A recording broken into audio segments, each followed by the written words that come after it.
It's episode 605 of the Locked On Rangers podcast. On today's show, we're talking about another Martin Perez gem. Is he the best pitcher in baseball? And the Rangers are finally up to 500 baseball for the season. All that and more on this episode of Locked On Rangers. Let's get into it.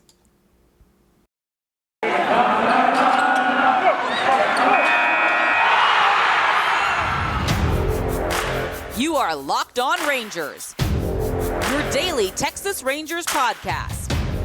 Part of the Locked On Podcast Network, your team every day.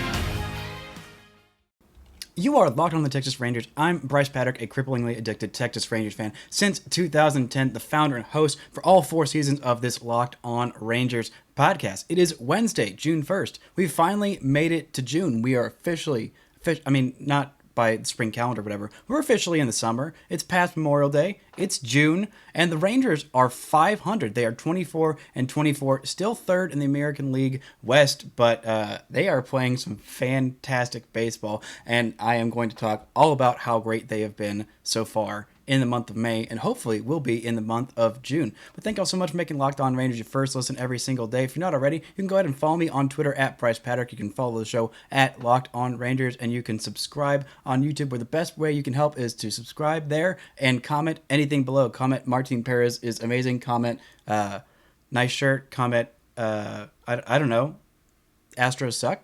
That's always appropriate to comment on any Locked On Rangers, or really, you know what, any baseball content anywhere. Just comment Astros suck, and I'm sure I'll get some thumbs up in the comment section. But this was a great start, another great start by Martin Perez. But first, this episode is brought to you by Blue Nile. Make your moment sparkle with jewelry from BlueNile.com, and Locked On Sports listeners get $50 off purchases of $500 or more. This podcast exclusive includes engagement. Use code LOCKEDON at checkout. Now, Martin Perez, holy crap, what another amazing start. This guy has been the story for the Texas Rangers. The story. Number one.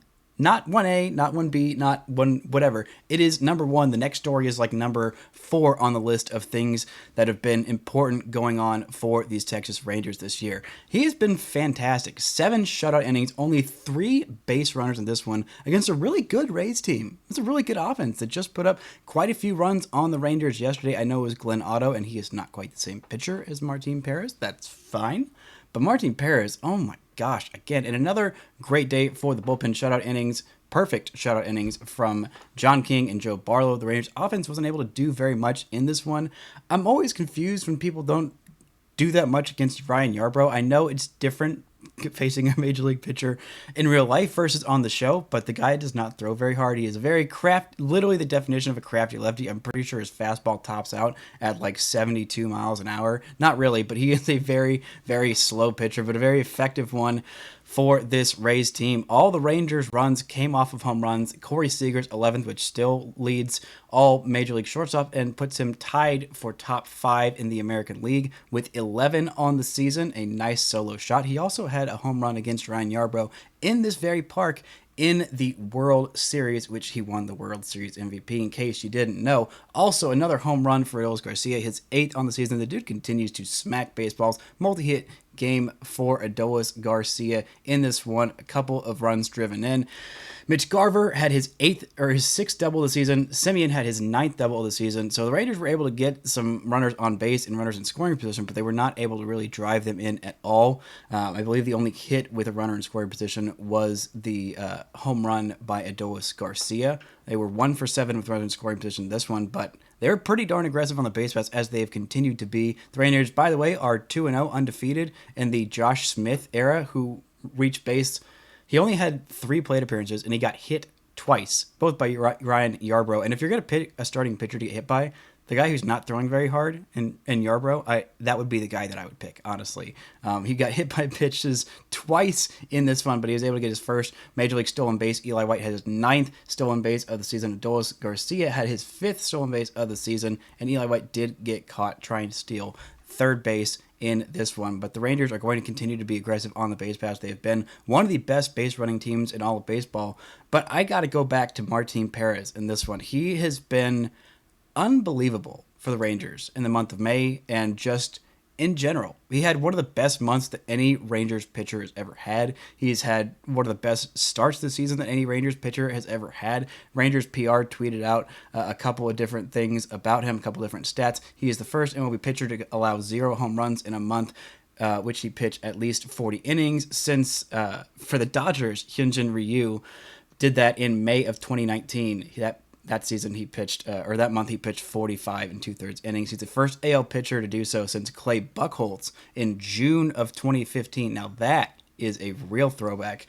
Old Clay Buchholz of the Boston Red Sox. Also, according to Baseball Reference, he is the leader in a couple of different stats, including their calculation of WAR for pitchers at 2.9. He is behind.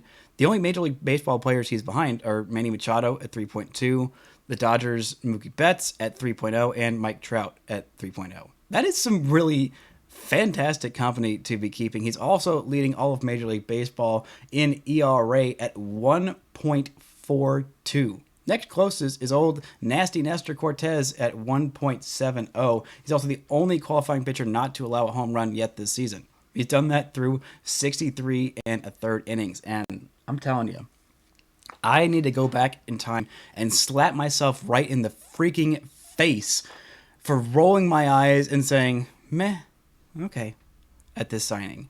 I also need to go back and slap John Daniels and company for not signing this guy to a 3-year deal. He's only on a 1-year, $4 million deal, and he's been the best freaking pitcher in baseball. Now, the whip and the strikeouts and all that stuff is not as high. He has struggled with allowing a lot of runners, especially in the month of May.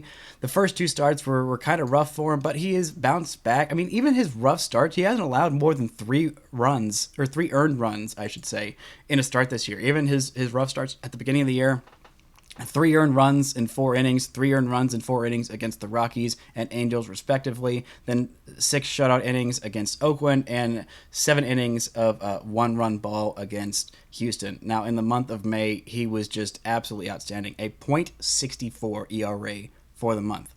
.64! That's insane. That's absolutely insane. That is, I believe, the lowest ERA for any pitcher in the AL in a month since Johan Santana, which is just kind of perfect. Let me go double check that, because John Blake was tweeting a stat that compared him to Johan Santana, which is ironic because, in case you don't know, Johan Santana is also, I believe he's Venezuelan, but he was the guy who Martin Perez was comped to a whole bunch coming up, which is absolutely hilarious. His .64 ERA is, yes, of course, lowest in a month in 6 May starts for any American League pitcher since Minnesota's Johan Santana had a .45 ERA in September of 2004. So that is a literally 18 years. 18 years. There's some high school kids that are going to be drafted that were not born when this happened. Actually, it might not be because it was September 2004. Anyway, it doesn't matter. There are some professional baseball players in the system that the Rangers signed that were not alive when this happened. And it is just so fantastic. Coming up, I'm going to talk a little bit more about why he's been so effective, what's changed. I know I've talked a little about that before, but I have a new theory about why he has been the most effective pitcher in all of Major League Baseball, and a little bit of a look at where the Rangers are given this benchmark that our old pal Paul Francis Sullivan, please call him Sully, gave us this week. But first, this episode is brought to you by Blue Nile. Whether you're ready to pop the question or you're celebrating a milestone moment, find jewelry as unique as her with the modern convenience of online shopping at BlueNile.com. Blue Nile has simple online tools that let you choose the diamond shape, size, and clarity, as well as setting style. Blue Nile's bench jewelers will then handcraft her perfect engagement ring. Each ring is one of a kind, just like her. Looking for fine jewelry but having trouble choosing? Well, Blue Nile has jewelry experts on hand 24/7, available via phone or chat to help you find a memorable gift at every single budget. Make your moment sparkle with jewelry from BlueNile.com, and Locked On Sports listeners get $50 off purchases of $500 or more. This podcast exclusive includes engagement. Use code Locked On. That's code Locked On. Plus, every order is insured, ships free, and arrives in discreet packaging that won't give away what's inside. Shop stress-free and find your forever piece. Go to BlueNile.com today. Thank you all so much for making Locked On Rangers your first listen of the day. Now, make your second listen to the Locked On Now podcast. Recaps MLB games with analysis from our local experts, taking fans through the season like no other network. It's free and available wherever you get your podcasts. Now, Martin Perez has been fantastic. Mechanically, there's not a whole lot that he's doing different. It's pretty much the same repertoire. I mean, he added a cutter when he went to Minnesota. He is starting to realize that throwing the four-seamer a little bit less is more effective. He's throwing it significantly less. But really, it's just the kind of person that he is. Coming back to a place where he feels comfortable, a place that he knows, with a little bit of stuff that he's picked up along the way. He's a different guy. He's got a different mentality. There are a lot of challenges. The main challenge with him coming up in his first couple of years in the big leagues, what kind of stalled his development, at least, or his progression from okay, mediocre starting pitcher to really darn good starting pitcher. It wasn't the stuff. He's not like throwing harder. He doesn't have some crazy spin on his curveball or whatever. He just has more confidence in himself. A lot of times, the big problem with him is that he'd run into a couple of things wouldn't go his way. He'd be cruising, and then one little bloop gets by a guy, an error gets charged to somebody, a play that somebody should have made, or he just doesn't quite make the pitch that he wanted, and he would just start to let things spiral. And then a couple of base runners would turn into 4 base runners, would turn into 6 runs in an inning, and he would just get pulled right there in the 4th inning or wherever it was, and that would be it for him. He wouldn't be able to bounce back from hardships. He would be a little too careful with guys. Now, he's been in the big leagues for 10 years. He knows who he is as a pitcher. He knows what works, and he knows that he's good enough to stay here. You don't have a big league career that long. You don't have 200 major league starts on accident. You have to have confidence in yourself at some point. And he looked himself in the mirror. Well, I don't know, theoretically, but like he looked at himself. He said, "Hey, I'm good enough to be here. I don't have to, tiptoe around all these hitters. Yeah, they're the best in the business, but I'm pretty freaking great too." And he's just been going at guys whenever things start to spiral a little bit. He's able to pull himself out of it. He worked a little bit on, breathing and stuff earlier in his career. He talked about, I'm pretty sure he saw a sports psychologist just kind of work on his mentality and stuff. But it's hard. It's really hard to fix those kind of problems. And once you start having those, they tend to spiral and build on each other. Like it's just like a self-fulfilling prophecy at that point. And props to him, because it is incredibly impressive that he has turned that around. He knows who he is now when something doesn't go his way, when, the Rangers have a defensive flub at Semien or Seager or Lowe, or somebody else has some kind of defensive error. He doesn't let that go to his head. If he doesn't make a pitch and he walks somebody and, he's in a difficult situation, then it doesn't matter. There was a situation in Oakland where he had runners on second and third with 0 outs, and I believe the only reason the runner scored was on a wild pitch. But he has made some fantastic plays. He is calm, he is collected, he is sure of himself, and that has made him into the best pitcher in baseball so far this season. Other guys will strike out more guys, and they might have more flashy stuff, and they might have more ooh and ah and whatever. But this is the definition of a guy who just goes out there and attacks guys. It sounds so simple, and it kind of is. It just is. And the advanced numbers, they support that everything that he's doing is going to hold up. Expected ERA, barrel percentage, expected slugging percentage, expected WOBA, all those in the top 8% of baseball. Expected batting average in the top 25% of baseball. Like, nobody's hitting him hard. They aren't barreling him up a whole lot. He's not missing a whole lot of bats. He is just getting weak ground balls, weak contact, weak pop-ups. Like, he is just getting these guys to get themselves out. And even the best major league hitters, they have even the very best in the history of baseball. I think like 406 was the best average. So that means pretty much 60% of the time, even the best ever are pretty much getting themselves out. Now, if you want to count on base, I believe Barry Bonds has the record for somewhere around 600 on base per season. So even then, 40% of the time, but nobody's really doing that. Nobody's even really getting a 500 on base. That's still like literally just Barry Bondsian or maybe Babe Ruthian or I think maybe Mike Trout might do it once or twice in his career.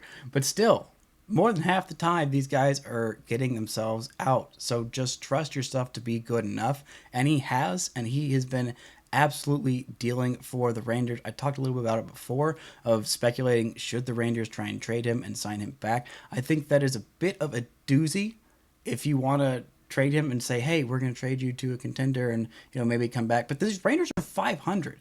These Rangers are 500 right now. They might be a contender at this moment. They've got to do the biggest priority this offseason has got to be re-signing Martin Perez. He is the leader on the staff that they have needed. Nobody else has been anywhere close to him in all of baseball, let alone on this staff. John Gray has been a pretty big disappointment for the Rangers so far. He is behind Glenn Otto in terms of innings pitched. He's got a worse ERA than anybody else on the starting staff, worse than Taylor Hearn, worse than Glenn Otto, and worse than Dane Dunning as well.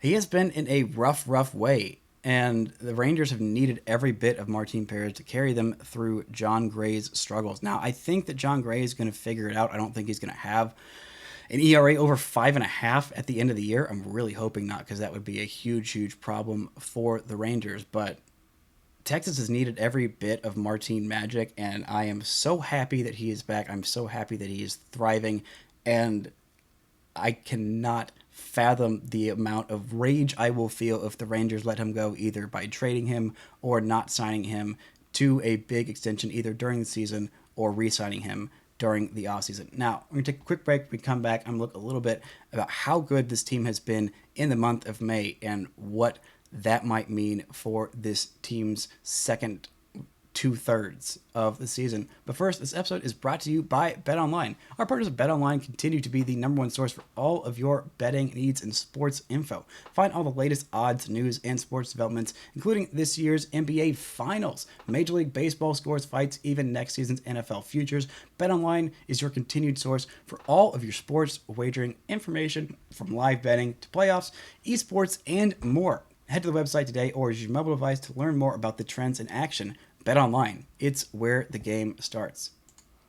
Again, thank y'all for making Locked On Rangers your first listen every day. If you're not already, go ahead and follow me on Twitter at Bryce Paddock. Follow the show at Locked On Rangers and subscribe on YouTube. We are gaining on our goal of 1,000 subscribers. I guess it's my goal. Maybe somebody else has the same goal as me. Maybe some big fan out there is also hoping for 1,000 subscribers by the All-Star break. I think we can do it. We are in June, so we have about a month to get a little over 150 subscribers. We can do it. I believe in y'all. All of you who are not subscribed and watching this video, just hit the little button. It's right there. It's pretty easy. It's almost as easy as the Rangers have been making baseball look in the month of June. The Rangers have the 5th best record in the month of May in all of Major League Baseball. They've been the 5th best team by record, which is absolutely incredible because they had a super tough month of May in terms of schedule-wise. Now, most of their losses, I believe at least half of their losses came from the Astros. Maybe was it 7?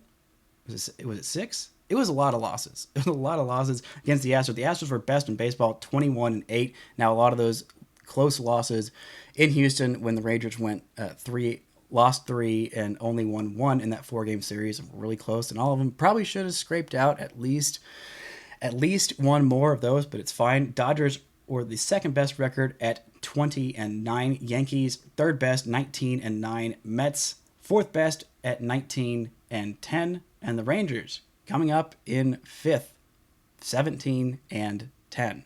Now, their record in May was no cakewalk. They allowed the exact same amount of runs in the month of April and the month of May. The month of April, they were quite terrible in that one. They only scored 89 runs in the month of April, went 7-14, and allowed 99 runs. In the month of May, they went 17-10, scored 122 runs, and allowed 99. That's fantastic baseball. That's 23, I think. Yes, 23 plus 23 run differential in the month of May. They're plus 14, I believe, in the month of plus 13 overall on the season because they were minus 10 in the month of April. They are exactly 500 on the road, exactly 500 at home. They have a much bigger much better run differential on the road. They are plus 19 runs on the road and minus 6 at home. They're exactly 500. They've been playing fantastic baseball, like I said. And in the month of June, their schedule gets a whole lot easier. Well, they do have still these 2 games, finishing off this 4-game series with the Rays, which they have already at least split. They could technically pull off a sweep. Then they got 3 at home against the Mariners, go on the road to the Guardians for 3 games, off day on Thursday. Then they travel to the White Sox, who have been a pretty big disappointment so far this season, but still a very talented team. That is going to be one of the tougher, if not the toughest series in this month of June. Then they got 3 at home against the Astros, 4 on the road against the Tigers, 2 at home against the Phillies, 3 at home against the Nationals, and finish up with 3 on the road against the Royals in this month. So a lot of sub 500 teams. I mean, Mariners have been severely disappointing this year. Guardians still have some talented players, but again, not a super great team. Tigers, super disappointing. Thought they were going to come out this year. They have been trash. Phillies, also super disappointing. Rangers have taken care of them pretty darn well. Nationals, it's Juan Soto and Friends Club. The Friends are not so great at this point. And the Royals, again, have been quite trash. So really only 3 full series against teams that are actually pretty talented. I mean, the White Sox, Astros, and Phillies. Phillies are still pretty talented, even though they're disappointing. But the month of May, they did these against some really, really good teams. They still had 1 game against the Braves, swept 2 against the Phillies, went into New York, and were able to steal 1 game, and were in it for all 3 of those games. The only cakewalk series they really had was, well, they made the A's look like a cakewalk, even though they just went into Seattle and took some against them. The Royals were pretty much a cakewalk. They had 1 stinker of a game there, and then Boston came in and crushed them for a couple games, and then the Rangers were able to get on track right after that, pretty much. Swept the Angels, tough series in Houston, able to split a series against the Angels, who were pissed and looking for some revenge, but the Rangers are gaining ground on the Angels for 2nd place in this division and for the 3rd wild card spot. They are getting close in there. If they sweep the Rays, that would be a huge, huge help for their playoff hopes, but this team is not that far out of it. They really aren't. This is a thriving team. The offense is back. They have been mostly carried by their pitching. Even their numbers in the month of May had them as a kind of mediocre offensive club. I mean, Marcus Semien is still figuring out. By the way, he is on a 5-game hit streak in which he has reached base 12 times in those 5 games, so more than twice per game. He has been doing much better, especially since that home run has kind of helped him get on track. I believe that was the first game where he had his first home run is when he started this. No, that was the game before. That was the game before he had 3 hits in that one. But he has been looking much better. Corey Seager is mashing baseballs, which Garver looks incredible. And then you have the other 2 guys, the next 3 guys in the lineup of somewhere between Adolis Garcia, Jonah Heim, and Cole Calhoun. That is a really darn formidable top 6 of your order. Then you add in guys at the bottom of the order like Sam Huff, like Josh Smith, and occasionally Eli White / Brad Miller whenever he gets back. This is a dangerous team. This is a dangerous lineup. They've already got a fantastic bullpen, serviceable starting pitchers, hopefully at least 2 good starting pitchers. I'm asking John Gray to be good. You got to be good if you're the highest paid player, the highest paid pitcher on the staff. You don't have to be the best. Martin Perez pretty much taking that title and running with it at this point, but you got to be at least good. Enough of these 5-run, 5-inning games. Like, I need more. I need more from this guy. And I think he's still figuring it out. Like, he's still probably dealing with some lingering injury. Maybe there's some blister that's there that might pop up a little bit, but he's got to stay healthy. He's got to stay effective on the mound. I don't know if this team is gonna make a wild card spot, even with the expanded number of wild card teams. There are just so many good teams right now. I mean, the Angels had a sub 500 month of May. Maybe April was just a little bit fluky with how good their pitchers were, but their offense is still absolutely dynamite, insane. They still have Shohei freaking Ohtani. They still have Mike freaking Trout. They still have Taylor freaking Ward. And they still have Shohei freaking Ohtani, the pitcher. This is still a really dang good team. More talent on there than the Rangers. Honestly, maybe more talent with just those top 3 guys combined than like a lot of major league rosters because they're just so stupid good. But I mean, the White Sox aren't going to continue to be just a 500 club. The Twins, I think, are absolutely legit. They have been fantastic so far to start the season. The entire American League East is resurrecting itself. Boston still has a sub 500 record, but Trevor Story has been about the hottest hitter in baseball for the last month. He had just about as bad a first month to start the season as old Marcus Semien did, and he has just been on a freaking roll. Still don't know how much I trust their pitchers, but they're still a really freaking talented team and still a ridiculously good offense. Toronto at 27-20. This is how good the American League East is right now. I mean, the Yankees have been the best team in baseball so far. Yeah, tied with the Los Angeles Dodgers at this point. Both of those teams are 33-15. But you still have two other really darn good teams. The Rays right now are half a game ahead of the Blue Jays. The Rays are 28-20, and the Blue Jays are 27-20. That's three teams with some pretty darn good records. That is the only division. Nope. Excuse me, I misspoke. The NL West, of course, has three teams that are also above 500. But other than that, that is the only other division to do that. The AL West has a couple of teams that are above 500. And the NL Central. But for the most part, there's not a whole lot of really, really great divisions. Not nearly as good as the American League East and the NL West. Both those two are obviously pretty darn good. By the way, Diamondbacks are a team to look out for. They're a little bit under 500 and have been a really scrappy team. Same with the Rockies. Rockies are a little bit under 500, but the Rangers saw firsthand in their home opener how scrappy, how good that offense is, and how little that team makes sense in terms of what the heck they're doing for the long term, but they're still a scrappy team. But again, all that to say, the Rangers are still a little bit ahead of schedule. The goal for this year, like I said, at least for me, finish around 500. I would like to be a little bit better than 500. But when the calendar turns to September, don't be completely out of it. Don't have all of your hopes and dreams completely crushed. There is no, and be like all but mathematically eliminated from a postseason chase. Just have a little bit of fun. Have a little bit of fun. Chase some teams, scare them, maybe a little bit like the Mariners last year, except don't crater and fall on your face the next year. Again, don't think that's too much to ask for. This team is doing everything you want. They are going to need some pitching next year, especially with how frustrating some of the top pitching prospects have been so far for the Rangers this season. I thought at this point we might be sniffing Cole Winn time. I thought maybe around June would be about when Cole Winn would be knocking on the door to make his major league debut. He's not. He's got some walk issues. He's got some home run issues. He's got some getting hit pretty hard and not staying in the zone nearly as much as you would want issues. But I'm not super duper concerned. If it ends the year and he's still got all these issues, then I will move to pretty darn concerned. And then if he doesn't iron those out in the first month of next year, then I will move to super duper concerned. But again, that guy is still so young, and I still think he makes his major league debut by the end of the year. I'm really hoping, really thinking, not so much on Jack Leiter, but again,